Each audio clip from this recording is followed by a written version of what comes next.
Understanding valuation, China's valuation clause ruling, what investors and businesses need to know. Hello everyone, and welcome back to our channel.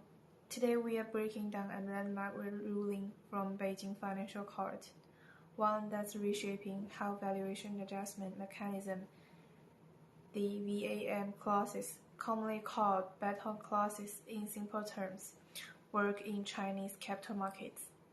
Even if you are not a lawyer, this is crucial if you are involved in investments, especially with listed companies. Let's dive in with plain language and no jargon.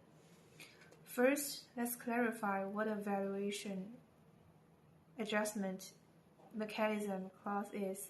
Imagine you are an investor putting money into a company.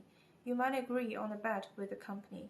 If the company's performance, or in this case, its stock price after going public via backdoor listing, doesn't hit a target, the company has to pay you compensation to make up the difference. That's a VAM clause. Now, the key takeaway from this ruling, VAM clauses tied to a listed company's short-term stock price are invalid in China. Why? The court said two big things. If it violates the equal rights for equal shares first rule. All shareholders should share risks and rewards equally. This clause gave the investor a special safety net to avoid stock price fluctuations, something regular investors don't get. That's unfair and breaks the basic principle of equity of investment. You win when the company wins, and you take losses when it struggles. Secondly, it harms the stock market's normal pricing and financial security. Stock prices are supposed to reflect a company's real value, not side deals that bypass market rules. The court found this clause messed with the market's natural pricing mechanism, which could put the whole capital market at risk. So it's not just a private deal, it impacts public interests, which is why the law shuts it down. Next, what happens when such a clause is declared invalid? The court set clear rules for calculating losses and who pays. First, losses equals net loss.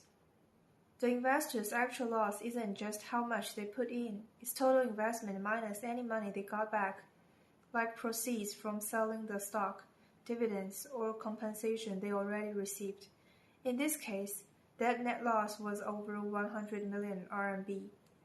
Both sides share blame. Secondly, both sides share the claim. The investor, a professor institution, knows that clause might be problematic, but signed anyway. The company, the one raising money, designed and agreed to the clause, so both was at fault, and the court made them split the loss 50-50. No one gets off scot-free for ignoring market rules. Why does this matter to you? For investors, especially institutional ones, you can't rely on unfair safety nets that bypass market risks. Even if a company offers a VAM clauses tied to stock market prices, it might be invalid. So do your due diligence and don't assume you're protected. For companies raising money, you can't use lopsided VAM clauses to attract investors. The law expects you to play by the rules, and you will be held responsible if you design illegal terms. For everyone, this ruling makes the market fairer.